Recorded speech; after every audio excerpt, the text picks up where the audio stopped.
La grève donc des agents de sûreté dans les aéroports, c'est terminé. Il va falloir reprendre le travail, expliquait tout à l'heure des syndicalistes. Et cela après 11 jours de grève. On va retrouver sur place Julie Guillot pour BFM TV.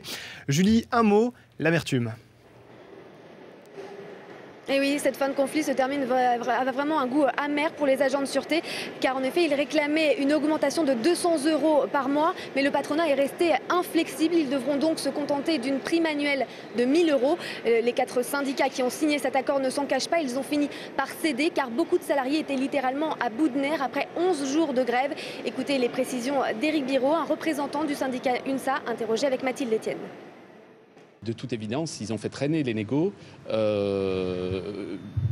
et ça ne nous a pas fait du bien. Vous rajoutez à cela le fait que les grévistes ont été remplacés par les forces de l'ordre. L'impact de la grève a été très fortement diminué. On a dû, à partir de là, revoir l'ensemble de notre stratégie. On est arrivé à une conclusion, c'est qu'il fallait trouver une issue de sortie. Nous avons été interpellés par l'ensemble des agents, enfin pas par l'ensemble, beaucoup d'agents qui nous ont interpellés pour trouver une issue. Spontanément, beaucoup de salariés ont arrêté la grève le week-end de Noël et à partir de là, des conclusions s'imposaient. Certains salariés qui ne se satisfont pas de cet accord se disent aujourd'hui trahis par les syndicats. Seule la CGT n'a pour l'instant pas signé l'accord de sortie de crise. Le syndicat a indiqué qu'il allait consulter ses bases, mais il est peu probable, vous l'imaginez, qu'il continue seul la grève. Julie Guillot à Roissy pour BFM TV. Vous étiez avec Philippe Vigneault. Une réaction maintenant, celle de la ministre chargée du transport, Nathalie Kosciusko-Morizet, qui est donc avec nous sur BFM TV. D'abord, cette première question. Il a fallu 11 jours pour trouver une solution. Quel bilan, quelle conclusion on peut tirer justement de cette cacophonie, car ce fut une cacophonie pendant plusieurs jours? D'abord, c'est une très bonne nouvelle qu'il y ait pu finalement avoir un accord. Et je voudrais saluer la responsabilité des 4 syndicats qui signent l'accord avec le patronat et le travail qui a été réalisé par les médiateurs, parce que ça fait une semaine, on n'en parle pas beaucoup, c'est pas très médiatisé, mais ça fait une semaine qu'il y a 2 médiateurs qui sont à pied d'œuvre pour créer les conditions du dialogue. Ce qu'on peut regretter, et ce que je regrette, je l'ai dit depuis le début, c'est que le dialogue n'ait pas été engagé plus tôt. C'est-à-dire que c'est vrai que les partenaires ont tardé à se mettre autour de la table. Mais enfin, c'est quand même une bonne sortie, je crois, avec un accord qui est extrêmement riche, qui porte sur 4 points, aussi bien les conditions de travail que des conditions financières. Alors, on se rappelle de ces images à Lyon où ça a été la pagaille pendant quand même plusieurs jours. La question même d'un service minimum a été évoquée au sein du gouvernement.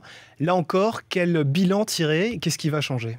La question qui reste posée, et elle le sera devant l'Assemblée nationale dans le cadre d'une proposition de loi déposée par le député UMP Éric Diard, c'est celle d'avoir dans l'aérien le même système que dans le chemin de fer, par exemple, ou dans les transports en commun terrestres, qui est d'avoir un préavis individuel de 48 heures. Le problème qu'on a eu au début de la grève, et les passagers notamment à l'aéroport de Lyon l'ont bien vu, c'est qu'on pouvait se déclarer gréviste individuellement au moment pile de prendre son service.